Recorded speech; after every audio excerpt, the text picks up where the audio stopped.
তৃণমূল কংগ্রেস শুধু মমতা ব্যানার্জির নামটা নাকি আরো প্রাসঙ্গিক রয়েছে তৃণমূল কংগ্রেসের সমর্থন করার জন্য? মানুষের কাছে মূল্যবান 3টে লাইন বলুন। দেখুন, চোখে দেখা যাচ্ছে, প্রত্যক্ষদর্শী যে সব জায়গায় প্রচুর ডেভেলপমেন্ট হয়েছে। আসানসোল বলুন, দুর্গাপুর বলুন, যে বেল্টে আমি 3 দিন ধরে প্রচার করছি, আর এখানে মানুষের যতই পরিষেবা করবেন কোথাও না কোথাও তো ভুল ত্রুটি থাকবেই প্রত্যেকের দ্বারাই, তো সেই সময়টুকু পেতে হবে, তার জন্য সুযোগ দিতে হবে। তো উন্নয়নের আরেক নাম হচ্ছে Mamata Banerjee. Mamata Banerjee as a leader of course, আর আমার মনে হয় মানুষের জন্য কাজ করার মতন এরকম অনেক মমতা ব্যানার্জির সৈনিকরা আছে যারা মন থেকে কাজ করতে চায়, পরিষেবা দিতে চায় মানুষকে, যেমন আমি নিজে।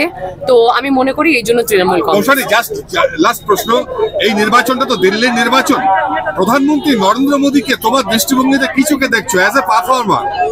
আমি খুব ভালো চোখে ওনাকে দেখি, আমি যথেষ্ট সম্মান জানাই ওনাকে।